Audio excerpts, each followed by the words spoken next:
नमस्कार साथियों, मैं अर्पिता शर्मा आपकी इंग्लिश टीचर और स्टूडेंट्स हम पढ़ने वाले हैं आपकी क्लास 9th की बुक बिहाइव का फर्स्ट चैप्टर जिसका नाम है द फन दे हैड। आइए फटाफट से देखते हैं कि आप इस चैप्टर में पढ़ने क्या वाले हैं। तो इस चैप्टर के अंदर स्टूडेंट्स एक छोटी सी बच्ची है जिसका नाम है मार्गी और उसे विश्वास नहीं हो रहा है किस बारे में, एक बुक के बारे में सुनकर।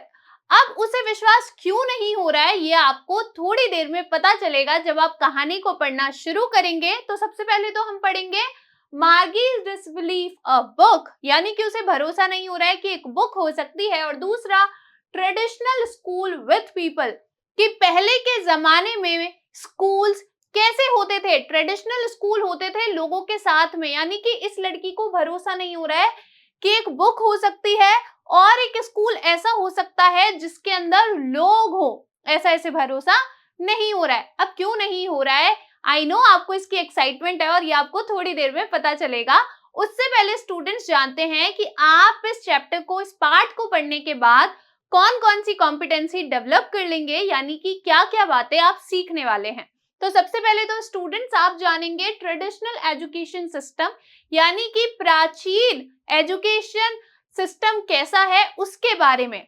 अब ये स्टोरी प्राचीनता के बारे में क्यों बात कर रही है और पहले के जमाने में स्कूल कैसा होता था, मतलब आपके दिमाग में भी ये सारे सवाल आ रहे होंगे। तो बस आप 1 मिनट और रुकिए। उससे पहले जानिए, आप जानने वाले हैं टेक्नोलॉजी वर्सेस ट्रेडिशन के बारे में, कि जो यंत्र होते हैं और जो ट्रेडिशन है उसमें क्या डिफरेंस है एजुकेशन के अंदर। अब चलिए इसके बाद जानते हैं कि आखिर आपके स्टोरी के राइटर कौन है। तो वो है इसाक एसिमोव, जिनका बर्थ स्टूडेंट्स जनवरी 2 1920 को हुआ था और जिनकी डेथ अप्रैल 6 1992 को हुई थी। Was an American writer and considered one of the big 3 science fiction writers। ये जो है अमेरिकन राइटर है और ये 3 बड़े महान विज्ञान के जो राइटर्स हैं उनमें से एक जाने जाते हैं। बाकी 2 का नाम है ऑर्थर और रॉबर्ट। अब ये जो स्टोरी है students, the fun they had, ये आपको क्या बता रही है, ये आपको बता रही है कि टेक्नोलॉजी से, जो अभी आप फोन यूज कर रहे हैं या जो आप डिजिटली पढ़ाई कर रहे हैं, ये वीडियो देख रहे हैं, इससे क्या बदलाव आया है। यानी कि इन्होंने फ्यूचर के अंदर ये स्टोरी लिखी है और बताया है कि टेक्नोलॉजी जो है वो किस तरीके से जो है बदलाव ला सकती है। अब चलिए फटाफट से शुरू करते हैं स्टोरी को और पढ़ेंगे बिफोर यू रीड वाला पार्ट। देखिए, the story we shall read is set in the future. ये जो स्टोरी आप पढ़ रहे हैं स्टूडेंट्स, ये भविष्य के अंदर सेट की गई है। यानी कि इसमें जो भी कैरेक्टर्स हैं, जो भी सीन आप पढ़ने वाले हैं स्टूडेंट्स, ये सब फ्यूचर की बात हो रही है। अभी क्या चल रहा है, अभी चल रहा है 2024 और ये जो स्टोरी है यहाँ से लगभग 130 साल आगे की कहानी है। यानी कि फ्यूचर में क्या हो सकता है उसके बारे में आपको बताया है कि जो आपका एजुकेशन सिस्टम है स्टूडेंट्स वो बिल्कुल ही बदल जाएगा। अभी आप शायद 1 या 2 क्लासेस डिजिटली लेते हैं, है ना, कंप्यूटर के माध्यम से पढ़ते हैं, आप फोन के माध्यम से पढ़ते हैं। अभी आपको कुछ भी सर्च करना होता है तो आप कंप्यूटर पे कर लेते हैं या गूगल पे कर लेते हैं, है ना। लेकिन आपके पास में साथ ही साथ में एक बुक भी होती है और हमारे लिए स्टूडेंट्स बुक्स अभी बहुत बहुत ज्यादा इंपॉर्टेंट है। आप ये जो कुछ भी पढ़ रहे हैं ये एज इट इज आपको बुक में मिलेगा ही, आपकी बुक भी है, ये सब आपको पता ही है। लेकिन ये जो स्टोरी आप स्टूडेंट्स पढ़ रहे हैं यहाँ पर अब आपको इमेजिन करना पड़ेगा कि एक भी बुक नहीं है। मतलब यानी कि स्टूडेंट्स, जैसे आप बच्चे हैं, आप स्कूल जाते हैं, इसी तरीके से इस स्टोरी के अंदर भी 2 कैरेक्टर हैं। उनका नाम है मार्गी और टॉमी। ये दोनों ही स्कूल जाने वाले बच्चे हैं। अब आप क्या करते हैं, आप बैग उठाते हैं और स्कूल जाते हैं जहां पर आप पढ़ते हैं। लेकिन इनका स्कूल कहां पर है, इनका स्कूल इनके घर के अंदर ही है। जस्ट बगल वाला जो कमरा है वही इनका स्कूल है। और ये जो बच्चे हैं वो बुक्स के साथ में नहीं पढ़ते हैं, बल्कि इनकी जो पूरी पढ़ाई है वो टेक्नोलॉजी के साथ होती है, पूरी तरीके से डिजिटलाइज है। यानी कि ये फोन से पढ़ते हैं, कंप्यूटर से पढ़ते हैं, इन्होंने कभी भी बुक नहीं देखी है, इनके जमाने में बुक नहीं चलती है और ये रोबोट्स के माध्यम से पढ़ते हैं, जिनको ये कहते हैं मैकेनिकल टीचर। आई होप आपको ये सारी जो चीजें हैं वो क्लियर हो गई हैं। आपको क्या ध्यान रखना है, इमेजिन कर लीजिए इस स्टोरी को पढ़ने से पहले स्टूडेंट्स कि आप फ्यूचर में पहुंच गए हैं और आपको ध्यान रखना है आप ऐसे इस स्टोरी को पढ़ेंगे कि जैसे आपने कभी भी एक बुक नहीं देखी है, जो कि भविष्य में संभावना हो भी सकती है कि हमारे आगे के जो बच्चे आएंगे, जो जनरेशन आएगी, वो शायद कभी बुक देखे ही ना। हो सकता है कि नहीं हो सकता है? बिल्कुल हो सकता है कि हो सकता है कि बच्चे बिल्कुल पूरी तरीके से उनकी पढ़ाई किस पे डिपेंड हो जाए, डिजिटलाइज हो जाए, वो सिर्फ स्क्रीन के माध्यम से ही पढ़े, वो कभी कॉपी पेन बुक्स का इनका यूज ही ना करें। तो इसी हिसाब से स्टोरी को पढ़ेंगे तो आपको पता है कि ये जो कहानी है स्टूडेंट्स, ये भविष्य के अंदर सेट की गई है। आपको ध्यान रखना है, इसे ऐसे समझिए कि आप इसी कहानी का एक पात्र हैं और आपने कभी भी बुक नहीं देखी है। When books and schools as we know now, them will perhaps not exist. इस कहानी के अंदर when books and schools as we now know, them will perhaps not exist. ऐसे टाइम के अंदर इस स्टोरी को लिखा गया है स्टूडेंट्स, जहां पर जब अभी आपके पास बुक्स हैं, आप स्कूल जाते हैं, जिन्हें आप अभी जानते हैं, वो शायद फ्यूचर में एग्जिस्ट ही नहीं करेंगे, यानी कि अस्तित्व में होंगे ही नहीं। How will children study then? तो बच्चे किस प्रकार से पढ़ेंगे? अब आपके मन में भी ये सवाल आ रहा होगा कि मैम स्कूल नहीं होगा, बुक नहीं होगी, बिना बुक के तो हम पढ़ ही कैसे सकते हैं, बिना बुक के पढ़ेंगे किस में से? तो उसके लिए आपको देखना होगा एक डायग्राम, जिससे आप ये सारी चीजें समझ जाएंगे। मान लीजिए कि आपका जो फ्यूचर स्कूल है वो कुछ इस प्रकार से होगा, जिसमें स्टूडेंट्स आप लर्निंग करेंगे, यानी कि आप पढ़ाई करेंगे किससे? कंप्यूटर से। किससे सीखेंगे आप? कंप्यूटर से सीखेंगे, जो कि आप अभी भी कुछ हद तक करते हैं, है ना? कोई कंफ्यूजन होता होगा, आप तुरंत ही गूगल पे डाल के सब सर्च कर लेते होंगे, कंप्यूटर में डालते होंगे, कुछ सर्च करते होंगे, है ना? कंप्यूटर्स में फाइल सेव करते होंगे, ये सारी चीजें आपको कई हद तक अभी आती होंगी। लेकिन फ्यूचर में बिल्कुल पूरी जो आपकी पढ़ाई है वो इसी पर डिपेंड हो सकती है। ऐसा नहीं है बिल्कुल होगी, है ना? बहुत टाइम लग सकता है इन चीजों में, लेकिन हो सकता है एक ऐसा टाइम आए जहां पर बुक का नामो निशान ही ना हो। क्या हो? आपको बुक देखने को ही ना मिले। ठीक है? तो फ्यूचर के स्कूल्स कैसे होने वाले हैं? स्कूल्स ऑफ द फ्यूचर कैसे होंगे? बच्चे लर्निंग थ्रू कंप्यूटर्स, किससे पढ़ेंगे? कंप्यूटर से पढ़ेंगे। विजुअल वर्चुअल क्लासरूम्स, कैसी क्लासरूम होंगी? वर्चुअल होंगी, जो कि आप अभी देख भी रहे हैं। तो अभी तो शायद सिर्फ आपकी 1 या 2 क्लासेस वर्चुअल होती होंगी, लेकिन फ्यूचर में ऐसा हो सकता है कि आप पूरी तरीके से बुक हाथ में ही ना लें और सिर्फ अपनी स्क्रीन के थ्रू ही पढ़ेंगे। रोबोटिक टीचर, आपके टीचर ह्यूमन टीचर नहीं होंगे, बल्कि कैसे होंगे? रोबोटिक टीचर्स होंगे। बड़ा एक्साइटमेंट लग रहा होगा ना ये सब सुनने में। आपके टीचर्स ह्यूमन टीचर्स नहीं होंगे, बल्कि मेरी जगह कौन पढ़ाएगा? आपको एक रोबोट पढ़ा सकता है। और लास्ट में मूविंग ई टेक्स्ट। मूविंग ई टेक्स्ट यानी क्या होता है? देखिए, मूविंग यानी क्या होता है? जो चीज चलती है। अब बुक में क्या होता है? क्या बुक चलती है? बुक के अंदर जो वर्ड्स लिखे हुए हैं, क्या वो चलते हैं? नहीं। लेकिन आप जब कंप्यूटर पे पढ़ते हैं तो क्या होता है कि जो आपके टेक्स्ट होते हैं वो मूव कर सकते हैं। तो इसी तरीके से फ्यूचर में क्या होगा? मूविंग ई टेक्स्ट आपको देखने को मिलेगा, यानी कि आपका जितना भी कंटेंट होगा, जो भी आप पढ़ रहे हैं, जो भी चैप्टर्स पार्ट आप पढ़ रहे हैं स्टूडेंट्स, वो सब मूव करेगा। मूव कैसे करेगा? क्योंकि वो स्क्रीन के ऊपर होगा। ठीक है? तो यहां तक आपको समझ में आ गया कि इस पूरी स्टोरी का बैकग्राउंड क्या है और ये जो स्टोरी है वो फ्यूचर के अंदर सेट है। तो चलिए अब फटाफट से स्टोरी को शुरू करते हैं। मार्गी even wrote about it that night in her diary. मार्गी ने यहाँ तक कि अपनी डायरी के अंदर भी उस रात लिखा था उसके बारे में। अब किसके बारे में लिखा था ये आपको पता चलेगा। अब मार्गी क्या है, एक बच्ची है, आप ही की तरह एक छोटी सी स्टूडेंट है। On the page had it, उस पेज के ऊपर तारीख लिखी गई है और तारीख क्या है, 17 मई 2157, यानी कि ये लगभग अभी से 2024 से 133 ईयर्स आगे की बात हो रही है, अहेड की बात हो रही है। तो यहाँ पर इस तारीख में वो अपनी डायरी पर कुछ लिख रही हैं।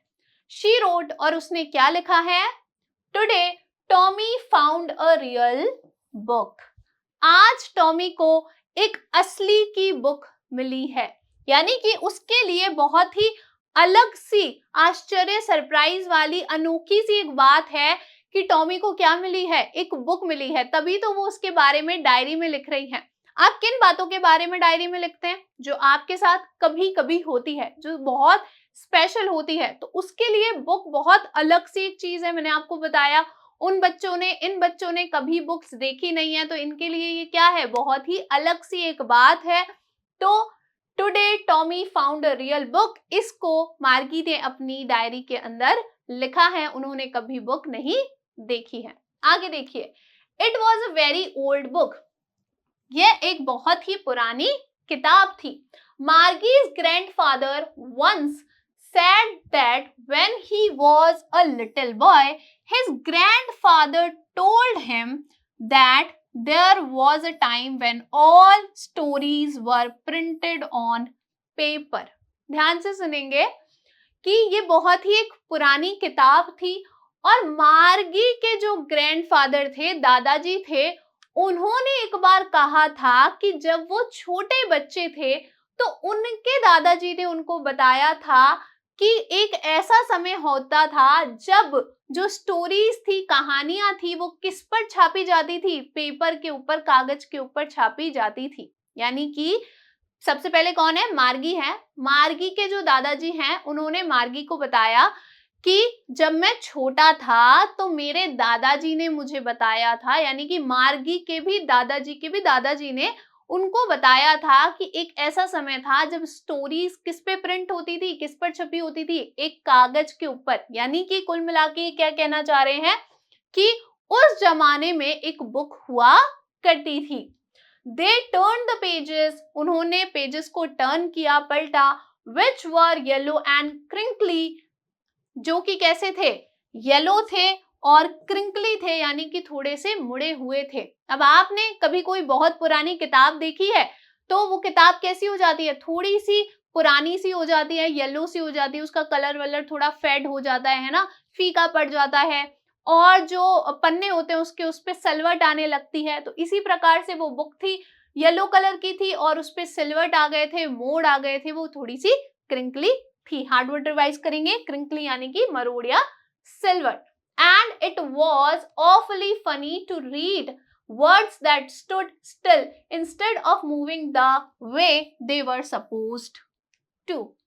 और ये बहुत ही अधिक फनी बात थी, बहुत ही अत्यधिक फनी चीज थी, ऐसे शब्दों को पढ़ना जो कि स्थिर थे, स्टिल थे, किसके बजाय, हिलने के बजाय, जैसे कि शब्दों को हिलना चाहिए, उसकी बजाय वो जो शब्द थे उस किताब के ऊपर, ये बहुत ही फनी चीज थी कि वो कैसे थे, एकदम स्थिर थे। अब आप सोचिए कि उन बच्चों ने तो कभी बुक देखी नहीं है, तो उनके लिए बहुत अजीब बात है, वो तो हमेशा स्क्रीन से पढ़ते आए। तो मार्गी के लिए बहुत ही अलग सी एक बात है, उसने एक बुक देखी है पहली बार, जिसके बारे में वो अपनी डायरी में लिख रही है और कह रही है कि बहुत ही मतलब अधिक फनी सी ये बात थी कि उस बुक के जो वर्ड्स थे, शब्द थे, वो हिल ही नहीं रहे थे, वो तो एकदम सीधे थे, स्थिर थे, जैसा कि उनको हिलना चाहिए वो हिल नहीं रहे थे। यानी कि हमारे शब्द तो हिलते हैं कंप्यूटर स्क्रीन पर, लेकिन वो जो शब्द थे वो तो एकदम स्थिर थे। On a screen, you know, जैसा कि शब्दों को हिलना चाहिए स्क्रीन पर, जैसा कि आप जानते हैं, वो वैसे नहीं थे, बल्कि वो तो स्थिर थे। And then when they turned back to the page before, और जब उन्होंने पहले वाले पेज पर वो वापस आए, पहले वाले पेज को वापस मोड़ा, यानी कि पहले उन्होंने एक पेज पलटा, फिर वो दोबारा वापस उस पेज पर आए, पहले वाले पेज पर, it had the same words on it. तो वहां पर पहले जैसे ही शब्द थे, यानी कि पेज पलटने पर भी वो जो शब्द थे वो बदले नहीं थे। आपने कभी कंप्यूटर चलाया है तो आपको पता होगा, जब आप पेज को रिफ्रेश करते हैं तो वर्ड्स क्या होते हैं, चेंज हो जाते हैं। स्टूडेंट्स, देखा है कभी क्या होता है जब आप कंप्यूटर पे कुछ सर्च कर रहे हैं मान लीजिए, और जब आप उसको रिफ्रेश करेंगे तो वर्ड्स क्या होते हैं, थोड़े से चेंज हो जाते हैं। लेकिन यहाँ पे ऐसा नहीं था। बुक के अंदर क्या था, वर्ड्स बिल्कुल स्थिर भी थे, और जब उन्हें वापस पीछे आकर देख रहे थे तो वर्ड्स बिल्कुल सेम टू सेम थे। That it had when they read it the first time, वो तो बिल्कुल वैसे ही थे जैसा उन्होंने उसे पहली बार पढ़ा था। यानी कि पहली बार जब उन वर्ड्स को देखा था और जब दोबारा देखा तो उन वर्ड्स में कोई भी बदलाव नहीं आया था, वो तो वर्ड्स बिल्कुल सेम ही थे। हार्ड वर्ड रिवाइज करेंगे, ऑफुली यानी कि बहुत अधिक। आगे देखिए, gee said Tommy what a waste. Tommy एक क्या है, उसका फ्रेंड है मार्गी का। तो वो कह रहा है गी यानी होता है जब आप किसी पे क्या दिखाते हैं, थोड़ी सी घृणा दिखाते हैं, आपको कोई चीज पसंद नहीं आती, तो ये क्या है, एक एक्सप्रेशन है गी। तो वो कह रहा है गी व्हाट अ वेस्ट, क्या बकवास है। When you are through with the book you just throw it away. तो वो कह रहा है कि क्या बेकार सी चीज है, जब आप इस बुक को एक बार पढ़ लेते हैं तो आप इसे फेंक सकते हैं। आई गेस, मुझे लगता है, यानी कि टॉमी कह रहा है कि जब आप एक बुक को एक बार पढ़ लेते होंगे तो फिर तो आप उसे फेंक सकते हैं। Our television screen must have had a million books on it and it's good for plenty more।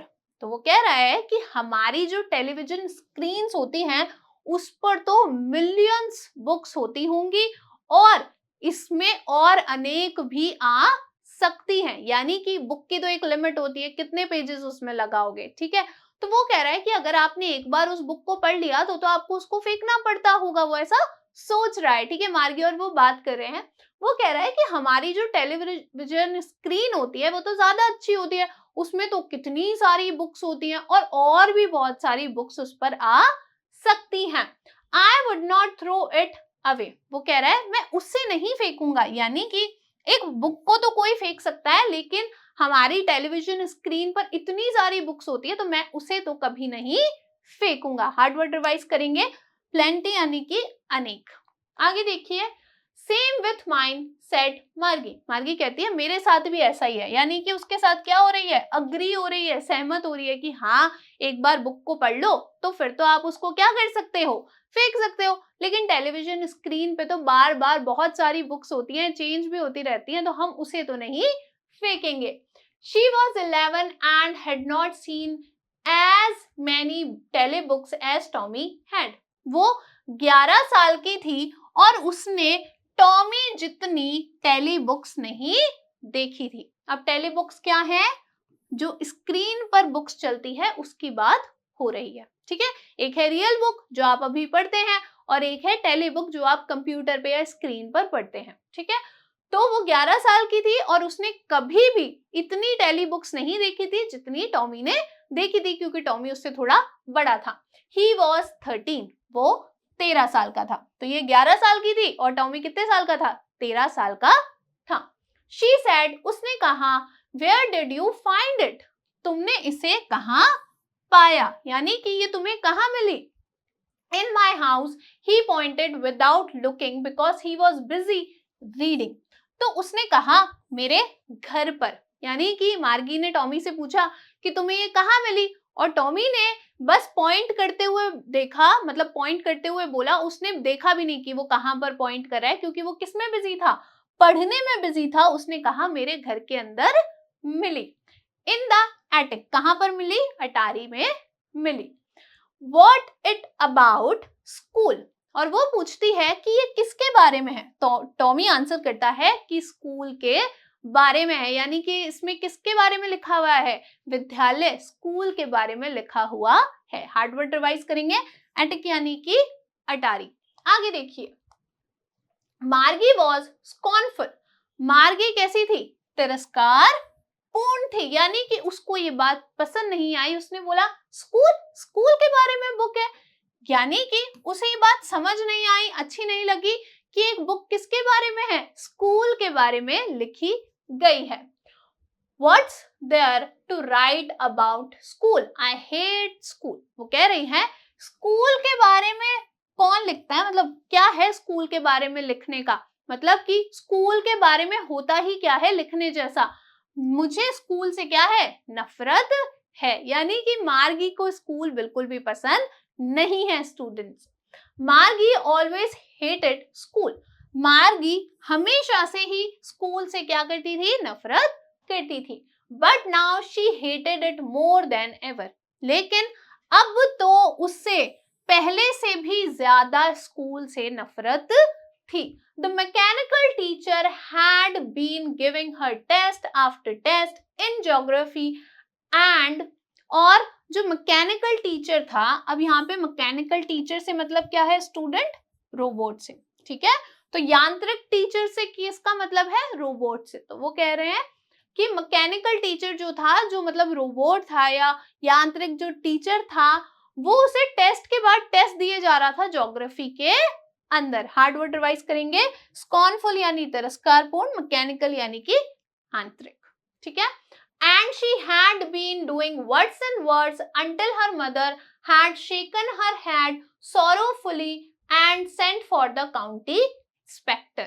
और वो उस ज्योग्राफी टेस्ट के अंदर बुरे से बुरा करती ही जा रही थी जब तक उसकी माँ ने बहुत दुख के साथ अपने सर को नहीं हिलाया और काउंटी इंस्पेक्टर को नहीं बुलाया। अब यहाँ पर काउंटी इंस्पेक्टर कौन है, जो कि आपके मैकेनिकल टीचर का ध्यान रखता है, ठीक है, जो पूरा उसको संभालता है। तो वो उस ज्योग्राफी टेस्ट के अंदर टेस्ट पे टेस्ट मिले जा रहे थे उसको, और वो टेस्ट के अंदर बुरे से बुरा करती ही जा रही थी। तो मदर जो थी वो तो बहुत ज्यादा परेशान हो गई। तो बहुत दुख के साथ उन्होंने अपना सिर हिलाया और किसको बुलाया, काउंटी इंस्पेक्टर को बुलाया। He was a round little man with a red face and a whole box of tools with dials and wires. अब ये जो आपका काउंटी इंस्पेक्टर है, उनके बारे में बताया गया है कि वह कैसा व्यक्ति था। वो गोल छोटा सा व्यक्ति था, यानी कि थोड़ा सा मोटा सा व्यक्ति था। उनका लाल चेहरा था और उनके पास एक पूरा बक्सा होता था जिसके अंदर क्या होते थे, कुछ डायल्स और वायर्स होते थे, जो किस में काम आते थे, रोबोट को सही करने में काम आते थे। He smiled at Margie and gave her an apple. उसने मार्गी की तरफ वह मुस्कुराया और उसे एक एप्पल दिया, एक सेब दिया। हार्ड वर्ड रिवाइज करेंगे, sorrowfully यानी कि दुख के साथ, and gave her an apple, then took the teacher apart, और फिर उस टीचर को दूर ले गया। अब टीचर कौन है, robot. Margie had hoped he would not know how to put it together again, but he knew how all right. अब मार्गी आशा कर रही थी, होप कर रही थी कि वह नहीं जानता होगा कि इसे फिर से वापस एक साथ कैसे लगाया जाए। यानी कि उस इंस्पेक्टर ने क्या किया, रोबोट को चेक करने के लिए उसको पूरा खोला। तो अब मार्गी आशा कर रही थी कि काश इसे पता ही ना चले कि इस पूरे रोबोट को फिर से इकट्ठा कैसे करते हैं, फिर से वापस ठीक कैसे करते हैं। उससे क्या होगा कि वो पढ़ाई से बच जाएगी। आपको तो पता है कि वो स्कूल से क्या करती है, बिल्कुल नफरत करती है। तो वो होप कर रही थी कि उसे, जो इंस्पेक्टर है, उसको नहीं पता होगा कि इसको वापस से कैसे लगाएं, but he knew how all right, और लेकिन उसे तो सब कुछ पता था। एंड आफ्टर एन आवर और सो, और 1 घंटे और कुछ समय बाद, देयर इट वॉज अगेन, वो वहां फिर से था। यानी कि वो फिर से वहां बिल्कुल खड़ा था, ठीक हो चुका था। लार्ज एंड ब्लैक एंड अगली with a big screen on which all the lessons were shown and the questions were asked. कैसा था वो रोबोट जो था, जो मैकेनिकल टीचर था, बड़ा सा था, ब्लैक कलर का था, भद्दा सा था, अगली था, और कैसा था, एक बिग स्क्रीन के साथ था। यानी कि उस पे क्या लगी थी, एक बहुत बड़ी स्क्रीन लगी हुई थी, जहां पर जो सारे पाठ थे वो दिख रहे थे, और वहां पर क्वेश्चंस पूछे जा रहे थे, सवाल पूछे जा रहे थे। यानी कि उस स्क्रीन पर क्या आ रहा था, कुछ पार्ट लेसन्स आ रहे थे और नीचे कुछ क्वेश्चंस पूछे जा रहे थे। That was not so bad, वह इतना बुरा भी नहीं था। The part Margie hated most was the slot where she had to put homework and test papers. अब वो रोबोट से इतनी नफरत नहीं करती थी, उसे उससे इतनी दिक्कत नहीं थी, उसे तो सबसे ज्यादा बुरी चीज क्या लगती थी, वो स्लॉट लगता था। अब देखिए स्लॉट के ना स्टूडेंट्स दो मतलब होता है, एक तो होती है कोई जगह, है ना, जैसे कि एटीएम में जाते हैं आप, कार्ड लगाते हैं, ठीक है, तो उस एटीएम मशीन के अंदर जहां पे आप कार्ड लगाते हैं उस जगह को क्या कहते हैं, हम स्लॉट कहते हैं, ठीक है। और एक होता है टाइम स्लॉट, क्या होता है, टाइम स्लॉट, यानी कि एक आपको समय क्या कर दिया जाता है, दिया जाता है, तो उसे भी आप क्या बोलते हैं, स्लॉट बोलते हैं। तो ठीक है, तो यहां पर स्लॉट का मतलब क्या है, खांचा, यानी कि जगह, स्पेस, ठीक है, याद रखेंगे। तो मार्गी सबसे ज्यादा उसे नफरत किससे थी, उस खांचे से थी जहां पर उसको अपना होमवर्क और टेस्ट पेपर्स को क्या करना पड़ता था, सबमिट करना पड़ता था, रखना पड़ता था। यानी कि यहाँ पर अभी जैसा सिस्टम नहीं है कि आप टीचर को कॉपी देते हैं और वो चेक करती है और नंबरिंग देती हैं, बल्कि यहाँ पर क्या होता था कि आपको स्क्रीन के अंदर ही एक स्लॉट दिया गया था, वहां पर आपको अपने होमवर्क और टेस्ट पेपर्स को सबमिट करना होता था, देना होता था। She always had to write them out in a punch code they made her learn when she was 6 years old. उसे हमेशा ही वो जो क्वेश्चंस पूछे जाते थे या फिर उसको कोई भी टेस्ट मिलता था, उसे हमेशा ही उनको एक पंच कोड के अंदर लिखना होता था, जो कि उसे सिखाए गए थे जब वह 6 साल की थी। यानी कि अभी आप जैसे ए बी सी डी लिखते हैं उस तरीके से नहीं था, उनके कुछ पंच कोड्स होते थे अलग से, कुछ नंबर होते होंगे या लेटर्स होते होंगे, अल्फाबेट्स होते होंगे, कुछ पंच कोड उसे दिए गए थे जिससे उसे सही आंसर लिखना होता था, जो उसे जब वो 6 साल की थी तब सिखाए गए थे। And the mechanical teacher calculated the marks in no time. और जो मैकेनिकल टीचर था वो तुरंत ही उन नंबर को काउंट कर लेता था। यानी कि अभी आप मैम को कॉपी देते हो तो मैम को चेक करने में या सर जो होते हैं आपको उनको चेक करने में थोड़ा टाइम लगता होगा, है ना, क्योंकि वो आराम आराम से देखते हैं। लेकिन आपने कभी फोन में या कंप्यूटर में कभी कुछ कैलकुलेट किया है, कभी कुछ ना कुछ तो कैलकुलेट किया ही होगा, कुछ जोड़ा होगा, या मम्मी कहती है बताना बेटा ये पैसे जोड़ देना कितने हुए, तो आप जोड़ते हैं तो आपको पता है कि जो कंप्यूटर होता है या फोन होता है वो कितनी जल्दी कैलकुलेट कर देता है, कितनी जल्दी जोड़ देता है। तो इसी तरीके से जब वो अपने आंसर सबमिट करती थी तो उसके जो मार्क्स थे, नंबर थे, वो भी बहुत जल्दी आ जाते थे, क्योंकि कंप्यूटर तो आप जानते हैं कि कितनी जल्दी चेकिंग कर देता है। ठीक है, हार्ड वर्ड रिवाइज करेंगे। स्लॉट यानी खांचा या दिया गया समय, लेकिन यहाँ पे स्लॉट का मतलब क्या है, खांचे से है, जगह से है। चलिए आगे देखिए। The inspector had smiled after he was finished.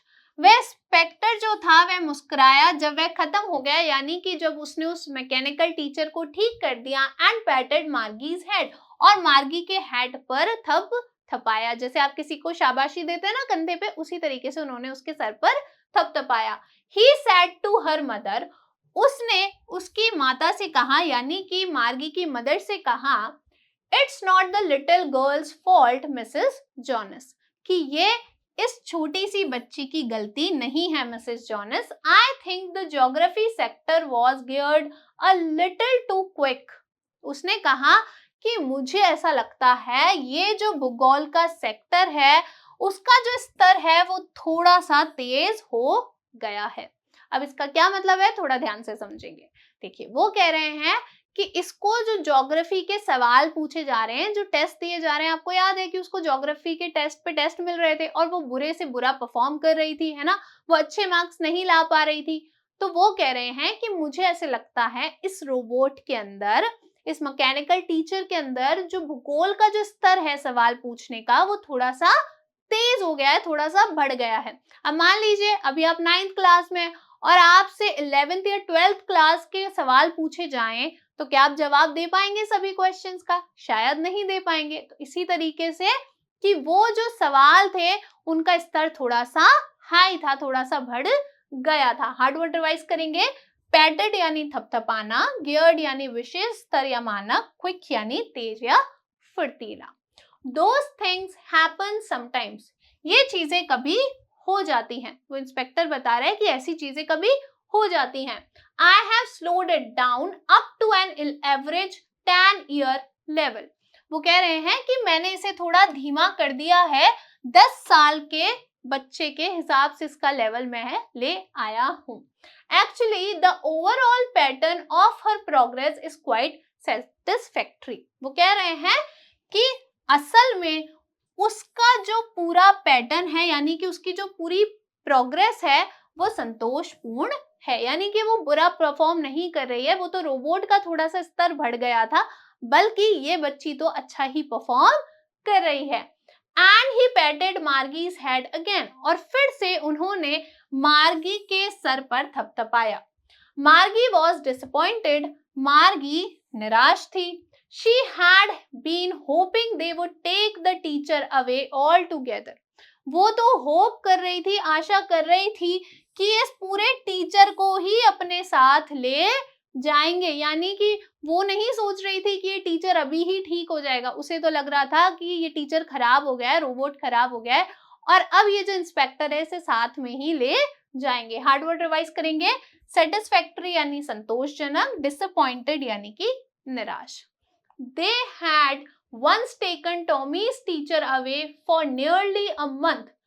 वो एक बार टॉमी का जो टीचर था उसको लगभग 1 महीने के लिए ले गए थे।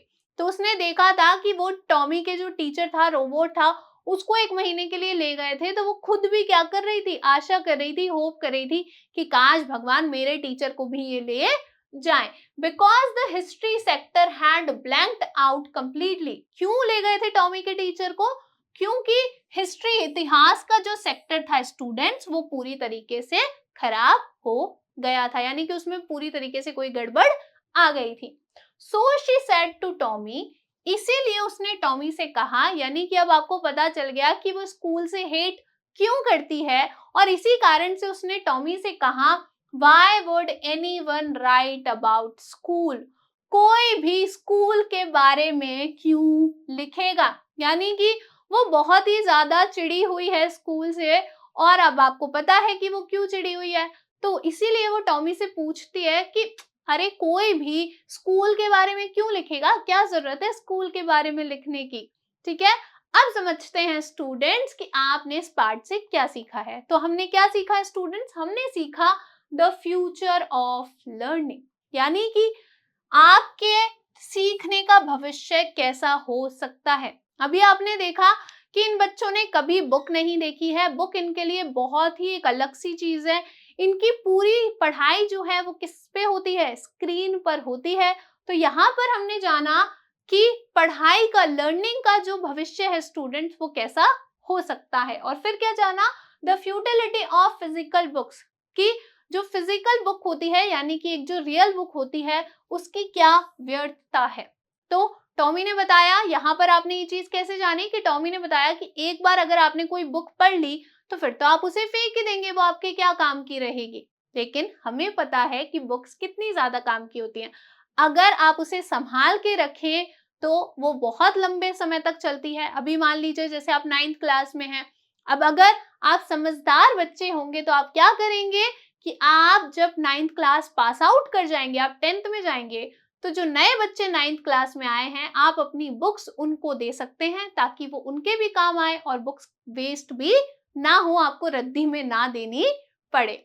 अब स्टूडेंट्स करेंगे कुछ असेसमेंट क्वेश्चंस जिनको डिस्कस करेंगे और उनका सही आंसर निकालेंगे। पहला सवाल देखिए, Tommy argues that having a physical book is wasteful because. Tommy क्या करता है? आर्ग्यू करता है, क्या कहता है कि एक फिजिकल बुक क्या होती है? वेस्ट होती है, यानी कि व्यर्थ होती है। अब वो ऐसा क्यों कहता है? आपके ऑप्शन है, option A, the information can be stored digitally, कि जो इंफॉर्मेशन है उस बुक के अंदर जो कुछ भी कहा गया है उसे तो आप डिजिटली सेव कर सकते हैं। B, the pages are yellowed and crinkled, क्योंकि जो पेजेस थे, जो पन्ने थे, वो कैसे हो गए थे? पीले हो गए थे और उनपे सलवट थी। C, the book can not be updated with new information, जो बुक है उसे आप नई इंफॉर्मेशन के साथ, जानकारी के साथ अपडेट नहीं कर सकते हैं। आप जानते हैं कि अगर एक बार कोई बुक लिख गई है तो वो बुक तो वेस्ट हो गई है। अगर आपको उसमें कोई नई चीज ऐड करनी है तो फिर से आपको जो बुक्स है नई प्रिंट करनी पड़ेंगी। D, it takes up too much space in the house, और या फिर उससे इसलिए ऐसा लगता था कि बुक्स जो होती हैं वो वेस्ट होती हैं क्योंकि जो बुक्स होती हैं वो घर में काफी ज्यादा जगह ले लेती हैं। तो उसे क्यों लगता था कि जो बुक्स होती हैं वो वेस्टफुल होती हैं? क्योंकि उसे लगता था कि जितनी भी जानकारी है उसे तो आप डिजिटली सेव कर सकते हैं, यानी कि कंप्यूटर के अंदर भी आप उसे सेव करके रख सकते हैं, तो बुक की क्या ही जरूरत है। तो ऑप्शन ए आपका क्या हो जाएगा, करेक्ट आंसर हो जाएगा। आगे देखिए, from the story we can infer that Margie is most interested in learning about. इस स्टोरी से आप बता सकते हैं कि मार्गी सीखने में सबसे ज्यादा इंटरेस्टेड थी किस बारे में। आपके ऑप्शन है, option A the history of geography test, B how to operate a mechanical teacher, C the benefit of digital learning, D the social aspects of traditional schools. वो किस लिए सबसे ज्यादा इच्छुक थी, किस में ज्यादा इंटरेस्टेड थी, वो जानना चाहती थी कि ट्रेडिशनल स्कूल कैसा होता था। तो ऑप्शन डी आपका क्या हो जाएगा स्टूडेंट, करेक्ट आंसर हो जाएगा। नेक्स्ट क्वेश्चन देखिए, द स्टोरी इज सेट इन, ये जो स्टोरी है वो कब सेट की गई है फ्यूचर के अंदर। आपके ऑप्शंस है, ऑप्शन ए द डिस्टेंस पास, बहुत पीछे भूतकाल में, बी द प्रेजेंट डे, आज के जमाने में, सी अ फ्यूचर टाइम पीरियड, एक भविष्य के टाइम पीरियड में, D a time of great war, एक बहुत ही महान युद्ध के समय पर इसको सेट किया गया है। तो कब लिखी गई है, कब के बारे में बता रही है ये जो बुक है, कब सेट की गई है, फ्यूचर में। तो ऑप्शन सी आपका क्या हो जाएगा स्टूडेंट, करेक्ट आंसर हो जाएगा। आई होप आपको ये वीडियो अच्छा लगा होगा और अच्छे से आपको सब समझ में भी आया होगा। Thank you.